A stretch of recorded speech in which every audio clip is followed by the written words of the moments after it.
I'm Alex Michelson. This week on The Issue Is, President Trump and all of the top Republican candidates for president are headed to California this week, 1 week after Governor Newsom and California's top leaders traveled to the UN in New York to talk climate on the world stage. We break it all down with political analysts Dan Schnur and Lynn Vavreck. Then, you have to forgive. You cannot hold grudges. the extraordinary story of the youngest girl on Schindler's List. The Issue Is starts right now. Broadcasting across California, you're watching The Issue Is. With California at the center of the country's political conversation this week, we have assembled one of the smartest panels in the state of California. Lynn Vavreck teaches politics at UCLA and is a contributor to the New York Times. She's a brilliant author. Her latest book, The Bitter End, breaks down the 2020 election. Dan Schnur teaches politics at UC Berkeley, Pepperdine, and USC. He's a campaign vet and prolific writer as well. His latest piece for allsides.com is entitled, When There's an Election No One Wants. Between the two of you, you're representing 4 different schools. So it's good to have so much representation here. Great to see both of you. Welcome back to The Issue Is. Thanks so much, Alex. Yeah, thanks, Alex. All right, Lynn, let's start with you. You get into the why. We know that Trump is ahead by a lot in the Republican Party. His lead continues to grow. Why is that? I think we should not overcomplicate it. People like him. That is the simplest answer to why is he so far ahead. He's not the incumbent president, but he is a past president. This is likely to be super unusual. 2 people who have been president running against each other if things work out the way it looks. And now he's the champion of his supporters because he's fighting a legal battle for them. That's sort of how they see it. We're not used to this. It's been more than a century since a former president sought the office again after leaving office. But if you are a loyal Republican, he's still your president. And so Just some of them believe that he won the last time. Well, that's right, which Right? intensifies it even further. But just as incumbent presidents very rarely face serious primary challenges when they're running for re-election immediately, just think of this as a re-election campaign, at least in the Republican primary for Trump, albeit one with its 4-year time delay. Although it didn't look like it was going to be that easy about a year ago. Ron DeSantis was at 41% in New Hampshire, at the top of the polls there. But there was a new poll that came out this week that shows that he's now in 5th place. So this is the Republican primary. Donald Trump at 39%. The next 4 people all essentially in a statistical dead heat within the margin of error. You have to go to the next page, and that's where you see Ron DeSantis at 10%, Tim Scott, Mike Pence, Doug Burgum all behind. Dan, what happened to Ron DeSantis, who was supposed to be the hope, the alternative to Donald Trump? Well, one of the great things about being a professional backseat driver is we get to second guess after the fact. And in retrospect, it looks like there was a wide open opportunity for DeSantis, and he let it pass. They decided that rather than getting into the race right away and confronting Trump directly, given the wind at his back, they waited. And by waiting months for him to finish his legislative session in Florida, they not only lost that momentum, they lost a lot of interest. And all that was left months after his very large re-election victory was Ron DeSantis and his personality. And that doesn't seem to be enough to be sustaining him right now. Well, it's interesting. A while ago, we had James Carville on the show, and he said sometimes you got to actually see somebody run. You're not a candidate basically on paper. You got to see what they look like out there, and That's voters don't seem to be 100% liking the look, at least so far. People complain about the campaigns, but they serve a purpose. Testing the mettle of a candidate. Can this person actually physically do the job? Are they mentally sharp enough to be here and there and then somewhere else and then get up the next day and do it all over again? The job is harder than the campaign. And so you want to see them performing well during the campaign. And to be fair, I took a cheap shot at Governor DeSantis because, in fact, if you were a conservative Republican, he has been an extremely successful governor. But no political leader is good at everything. And DeSantis, despite the very solid policy chops that intrigued so many conservatives, let's agree he has the on-the-stump skills of maybe Hillary Clinton. And now there's a big opportunity that next week. Donald Trump's going to be here at the Republican convention in Anaheim. He's not going to the GOP debate in Simi Valley 2 days earlier, but everybody else is going to be there. We're going to be there. So they're all going to be on the stage, Ron DeSantis, everybody else. What is the strategy for them? What are they trying to do on Wednesday night? Well, I would say thing number one, if you're one of those folks on the debate stage, more than likely most Americans know nothing about you. And so this is my name, say it over and over again, this is who I am. And then if you're lucky, a little bit about your credentials and experience. And if you're really lucky, you get a moment like Nikki Haley had in the first debate where you get to say something unexpected that generates a lot of attention.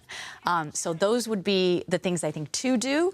And then the second thing I would say is do no harm. So do not leave, if you're at 6%, you don't want to say something that ends up leaving you at 2%. I'll offer you three people in particular to watch. Yeah. Watch Haley, because she was judged to have succeeded in the first debate and her poll numbers have gone up. There's going to be a target on her back. Number two, her fellow South Carolina leader, Tim Scott, in the first debate, was widely criticized for that. The question for Scott, because he was being looked at just a few weeks ago as a possible DeSantis replacement as a Trump alternative. We'll see if he comes out with guns blazing or if he maintains this attitude. And then third, DeSantis, who had a fairly subdued first debate also. His advisor's spin was that he was above the fray. Well, when you're in fifth place, you're not above the fray. You're in the fray. Well, up next, we're going to talk about the Democrats, including a big week for Governor Newsom on the world stage. But we go to break with new music from an iconic boy band. And if you had to pick a favorite 90s boy band, who would it be? Oh, gosh. I'm a little too old for that. Okay. Dan, you have a favorite? I'm a lot too old for that, but I have a daughter, so I'll say NSYNC. NSYNC. Okay, well, we know we got new music from NSYNC this week. It's this song called Better Place for the upcoming Trolls movie. So here's that. What do you think?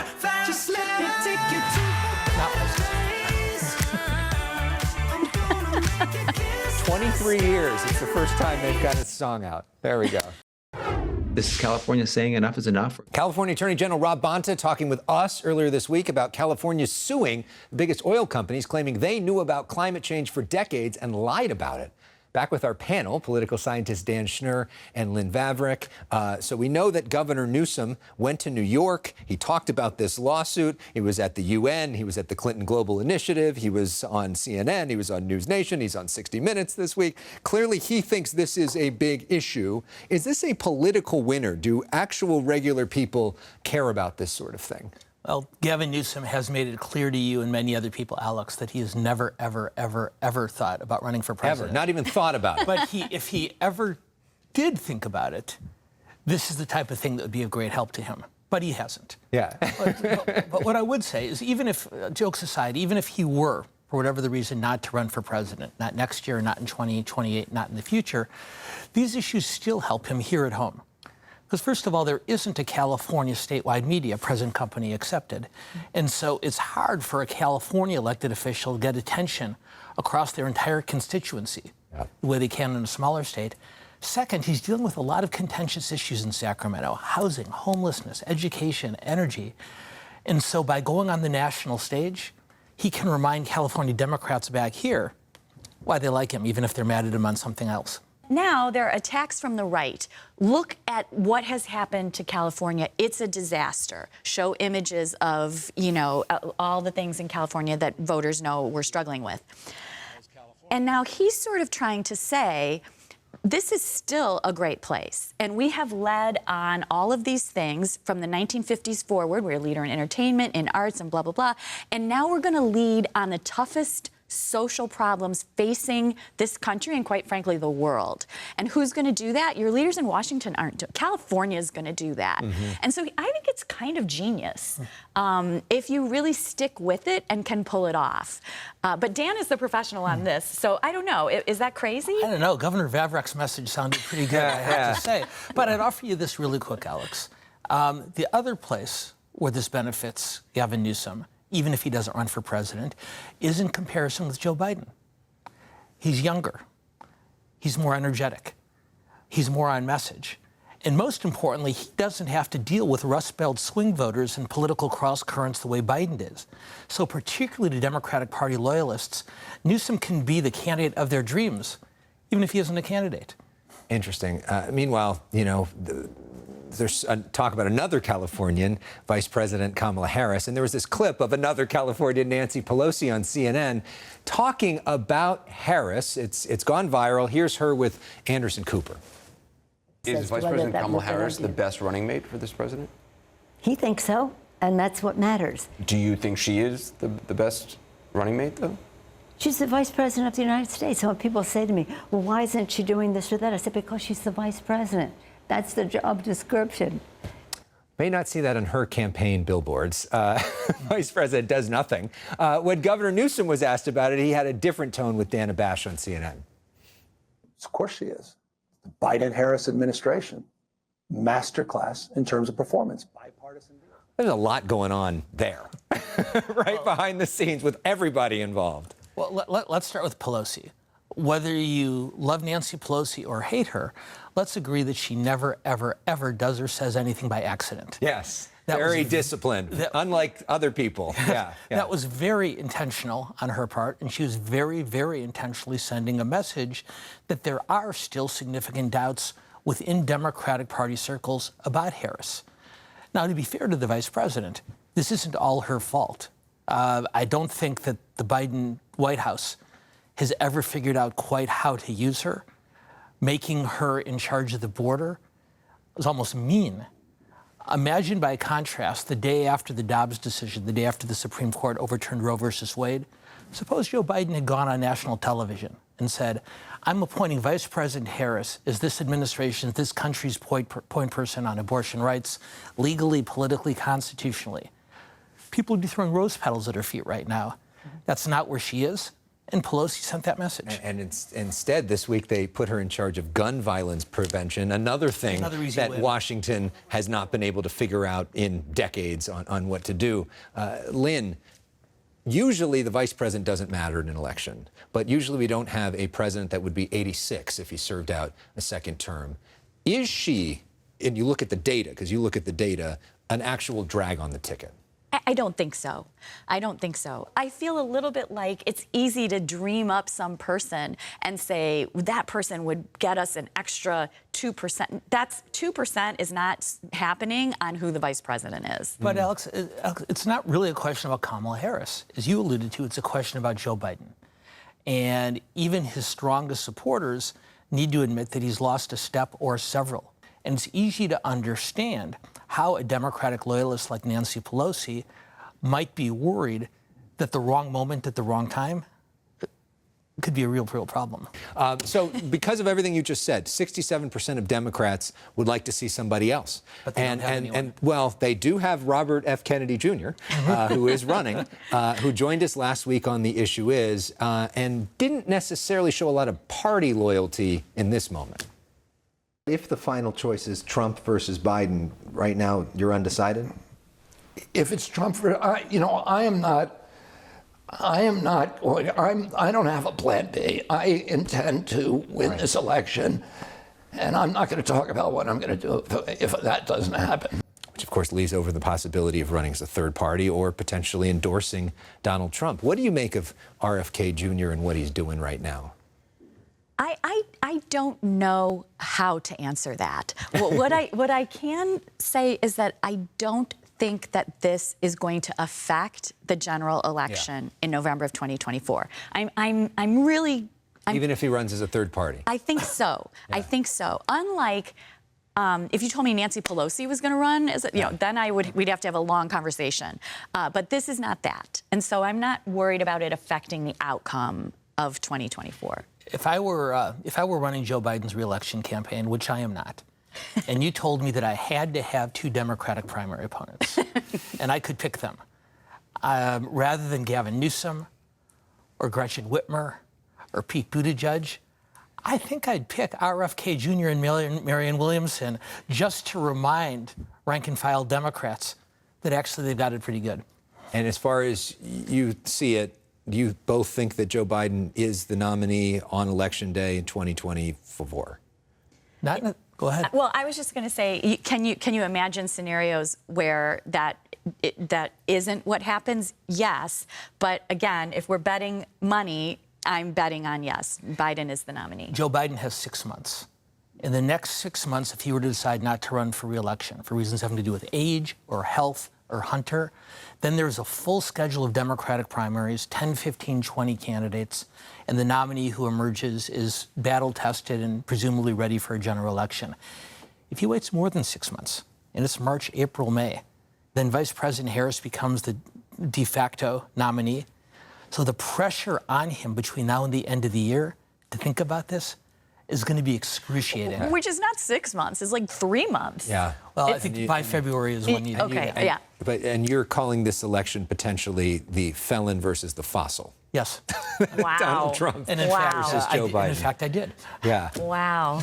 All right. Well, thank you both for being here. We're going to end with music inspired by RFK Jr. So last week, I do this personal issues game, and I asked him, who's your favorite musical artist? He said Eric Clapton.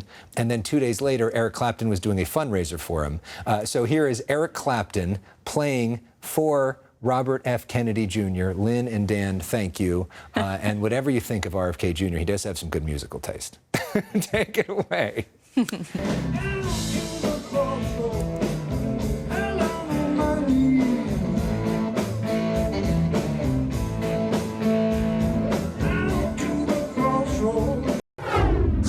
At a time of rising anti-Semitism, we recently visited an extraordinary exhibit about Auschwitz at the Reagan Library in Simi Valley and met one of the most remarkable and inspiring people I've ever interviewed.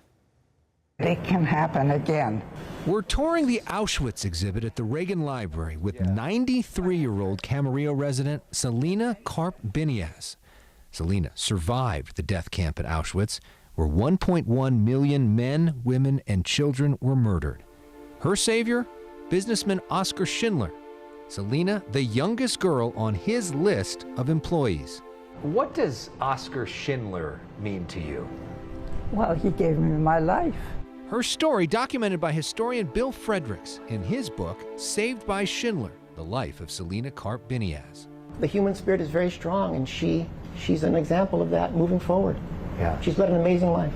Selina's early childhood in Poland was happy, but as she grew, she'd witness atrocity after atrocity.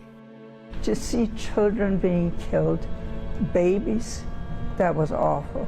Her dad, seen here, lied about her age so Selina could work with him at a factory at just 10 years old. My parents were very afraid that if they came back, I wouldn't be there one of these days.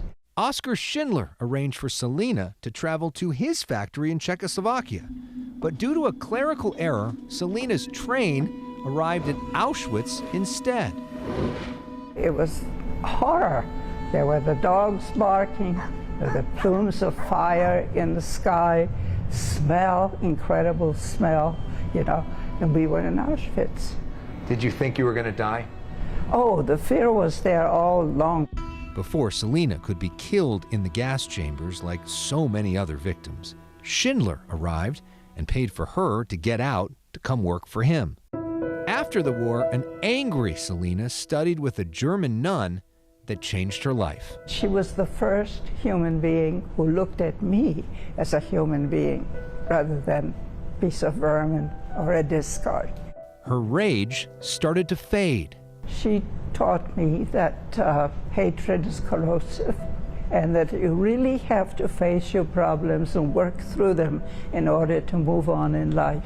Selina moved to America and became a special education teacher. She's resilient, she's forgiving, she's compassionate. That's the most important part of her story to me. For much of her life, Selina didn't talk about this part of her story, didn't think most people would believe it. And then Steven Spielberg's movie changed everything. I could have got one more person. The 1993 film Schindler's List won the Oscar for Best Picture and Best Director for Steven Spielberg.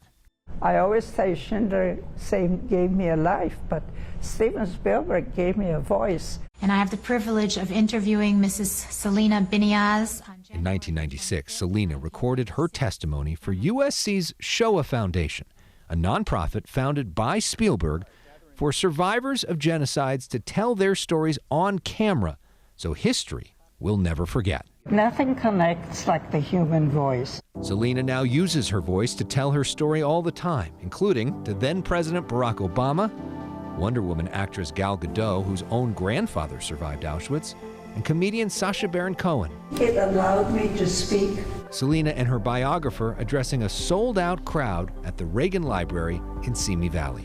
What do you think is the most important thing that you want young people to know from your story? You have to forgive. You cannot hold grudges. You cannot hate, because it will get you nowhere. I mean, there's some people that'll hear that and say, how do you forgive the Nazis, the worst people in the history of the world? You forgive, but you don't forget. Wow, how about that? The Auschwitz exhibit at the Reagan Library has been so popular, it has been extended. If you want to plan a visit, head to reaganfoundation.org. We'll be right back. These are scenes from when the Democrats held their debate at LMU back in 2019. We were in the spin room then, and we'll be in the spin room next week when the Republicans hold their debate at the Reagan Library. In 2 weeks, our first ever in-depth sit-down with Speaker Emerita Nancy Pelosi here on The Issue Is. We wrap things up for this week with music from the subject of a new documentary called Mr. Jimmy. It is about Akio Sakurai, who has been obsessed with becoming Jimmy Page for 40 years. He's so good at it, one of his biggest fans now is Jimmy Page.